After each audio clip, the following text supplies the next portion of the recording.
été faite. Par ailleurs, je suis innocent de toutes les accusations qui ont circulé. Toutes ces accusations sont subjectives. Elles sont sorties de tout contexte. Elles sont déformées afin de peindre le tableau d'un personnage avide, d'un personnage aux allures de dictateur.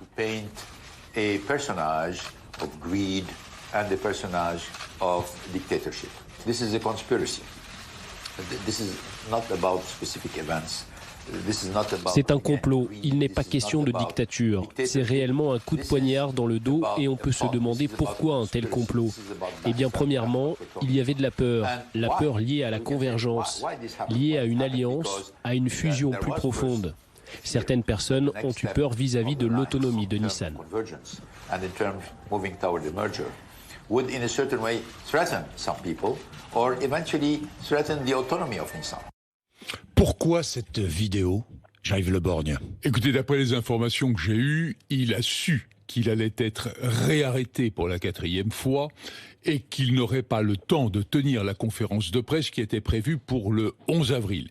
Il fallait donc en catastrophe, en quelque sorte, dans les quelques instants qui lui restaient, tenter de faire passer un message à l'opinion publique. Mais il savait donc qu'il allait être réarrêté ? On a su quelques heures avant l'arrestation qu'il y avait à tout le moins de fortes chances qu'elle soit... Donc il a enregistré à ce moment-là cette vidéo. C'est à ce moment-là qu'il a su qu'il fallait enregistrer la vidéo, sinon il ne pourrait plus avoir la possibilité de s'adresser publiquement. Oui, parce qu'aujourd'hui il n'a plus le droit de s'exprimer publiquement. Aujourd'hui, il est en garde à vue selon le système japonais pour 2 fois 10 jours. Enfin, je dis 2 fois, c'est 10 jours dans un premier temps, c'est renouvelable et je crains que ce ne soit renouvelé. Rappelons quand même pour nos auditeurs que la garde à vue en France, c'est 2 fois 24 heures. Oui. Alors 2 fois 10 jours, c'est extraordinaire. C'est extraordinaire, alors je ne vais pas ici plaindre.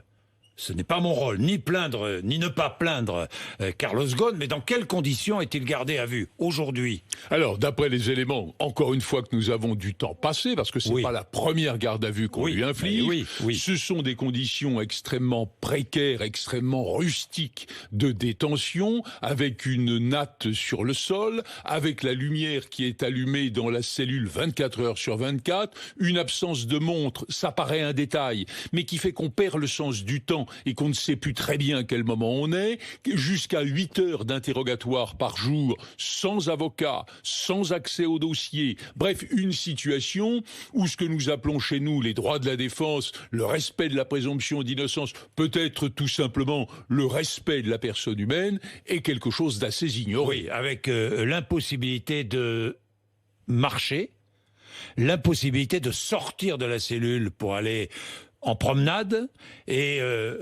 des douches, des conditions d'hygiène qui sont aussi très limitées. Absolument, absolument. Bon, il ne s'agit pas, c'est comme ça. Hein, au Japon, c'est comme ça, on le sait. Alors, juste un point, c'est pas parce que c'est comme ça et c'est pas parce que c'est le cas pour tous les détenus au Japon que c'est bien. Oui, non mais ça je suis bien d'accord. D'ailleurs, la peine de mort existe au Japon. Absolument. Même si Carlos Ghosn n'encourt pas la peine de mort, je reviendrai tout à l'heure sur les accusations. Alors, revenons sur ce qu'il a dit. Il a dit « je suis innocent ». Oui, vous pouvez pas dire autre chose, Jean-Yves Le Borgne. Mais vous savez, quand on est innocent, l'explication sur les délits qu'on vous reproche est quelque chose d'extrêmement compliqué. On a finalement à dire qu'une seule chose, c'est pas vrai. Et puis, vous avez vu la brièveté de cet enregistrement. Il a en fait voulu tout dire. Moi, ce qui m'a marqué dans son propos, c'est le débit, la rapidité du débit de la parole, comme s'il fallait tout dire en quelques minutes, ce qui évidemment était impossible. Oui, bon, il n'a pas tout dit. Il n'a notamment, parce qu'il dit, il accuse les dirigeants de Nissan de trahison. Il se dit victime d'un complot et d'un coup de poignard dans le dos. Je reviendrai sur les accusations tout à l'heure. Oui, mais il ne donne aucun nom. Alors, les noms ont été apparemment supprimés par les avocats japonais qui ne voulaient sans doute pas s'engager dans ce qu'on appellerait chez nous une diffamation, quelque chose de ce genre. Mais ce qui apparaît de plus en plus clairement quand on parle du complot, parce qu'un complot contre Carlos Ghosn, pourquoi? Après tout, il faut en trouver la raison pour en admettre la réalité. Mais or, la raison, elle est claire. Sa politique, il le dit, il le redit, ce n'est pas la première fois, était de réunir, de rapprocher, de fusionner Renault Nissan, Mitsubishi. Or, chez Nissan, un certain nombre de personnes, et peut-être plus largement au Japon, ça je n'en sais rien, c'est une hypothèse qui me paraît à tout le moins crédible, ne voulaient pas de cette absorption d'une grande entreprise nippone dans un grand groupe en réalité français. C'est un réflexe nationaliste ? Vous pensez qu'il y a là un réflexe nationaliste ? Ce n'est pas impossible. Ce n'est pas impossible. Enfin, ça ne veut pas dire que c'est cela. Hein. Il dit aussi craindre un déclin des performances de Nissan, un manque de vision pour l'alliance Renault-Nissan. Mais en creux, il rappelle ce qu'il a fait pour le groupe. C'est cela. Hein, il rappelle ce qu'il a fait, et peut-être que tout le monde ne le sait pas, mais Nissan en 1999-2000, au moment où Carlos Ghosn en prend la direction, est une entreprise sur le bord de la faillite. Il en fait un des plus beaux fleurons industriels du Japon et même du monde, puisque le groupe, pas Nissan seul, est aujourd'hui le premier constructeur mondial. Que demande Carlos Ghosn ce matin ? Alors, il demande aussi un fair trial, un procès équitable, et il craint de ne pas avoir ce procès équitable. Enfin, au Japon, les procès sont équitables. Je n'en suis pas si sûr, parce qu'il y a des formules consistant, par exemple, à ce que le procureur accuse, sans qu'aucun élément ne soit donné à celui qui est accusé, sans qu'il puisse demander la vérification d'autres éléments qui viendraient contrebalancer ce qu'on explicite contre lui. On est dans une situation où celui qui est accusé est extraordinairement démuni. Donc, il veut être jugé en France. Est-il vrai qu'il veut être jugé en France ? Non, il n'a pas demandé à être jugé en France. Est-ce que vous le demandez ? Alors, moi, en son nom, est-ce que vous le demandez ? C'est mon interprétation. Lorsqu'il dit « je veux un procès équitable », lorsque son épouse dit « j'en appelle aux autorités françaises pour qu'elles fassent en sorte que mon mari ait le statut et la protection dont bénéficie tout justiciable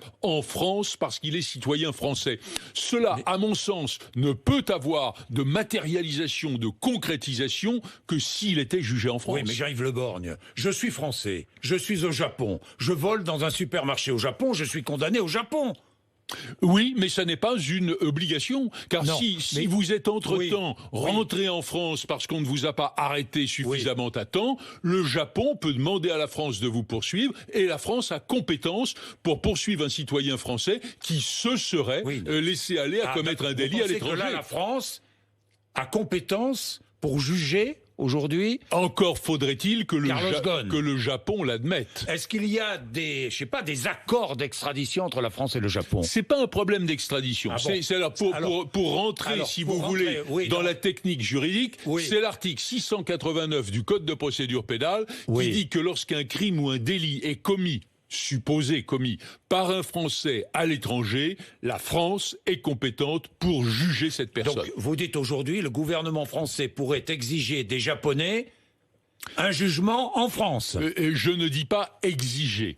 Les autorités françaises pourraient le demander. Et encore faudrait-il que les autorités japonaises l'acceptent, qui n'est pas certain. Non, mais avant d'accepter, il faut demander. Oui, mais vous souhaitez, vous lancez un appel encore une fois aux autorités françaises ce matin, demandez le jugement de Carlos Ghosn en France. Je pense que si l'on veut que Carlos Ghosn bénéficie d'un procès dans des conditions respectables, conformes à nos valeurs, conformes à nos critères d'une justice respectable, il n'y a qu'en France, dans un pays européen, mais on ne voit pas quel autre que la France. Aux Pays-Bas peut-être. Pourquoi pas aux Pays-Bas, mais le rattachement est quand même plus délicat et plus lointain. Mais il n'y a que cette possibilité-là. Or, j'entends quoi ? J'entends des autorités étatiques venir nous dire on n'a pas d'autre protection à lui donner que l'assistance consulaire, il l'a, point final, fermé le banc. J'ai un peu le sentiment, je ne le cache pas, qu'au fond, on craint une rupture, on craint une distance, on craint une colère s'installant entre la France et le Japon, au moins sur le terrain industriel, entre Renault et Nissan, et que ce faisant, pour apaiser les choses, on laisse Nissan être rejaponisé sans trop faire d'efforts pour aider Carlos Ghosn. C'est Emmanuel Macron qui doit intervenir ? Est-ce Emmanuel Macron qui doit intervenir? Écoutez, je pense que le président de la République, dans notre système, est l'homme clé un peu de tous les problèmes. Et que c'est à lui, si ce n'est d'intervenir personnellement, du moins, s'il le veut, s'il le souhaite, s'il l'estime opportun, de donner le déclenchement des choses. Mais comment son épouse, Carole Ghosn, peut-elle dire que tout le monde l'a laissé tomber? Franchement. Écoutez, vous avez ce sentiment-là? J'ai en tout cas, mais qui est venu à son soutien, à part vous ce matin qui me recevez? Mais je suis pas à son soutien, je pose des questions. Oui, mais en tout cas, vous ouvrez le micro à la défense, ce qui est quand même quelque chose d'important. Mais au niveau des autorités françaises, on a dit qu'un certain nombre de conversations avaient eu lieu. On a dit qu'un certain nombre de propos de type diplomatique, récemment encore, de la part du ministre des Affaires étrangères, avaient été tenus. Tout cela, ce sont des bons mots, ce sont des propos de salon. Il n'y a pas eu autre chose que cela. Est-ce que ça suffit à aider un compatriote qui se trouve dans une situation assez extraordinaire, réarrêté pour la 4e fois?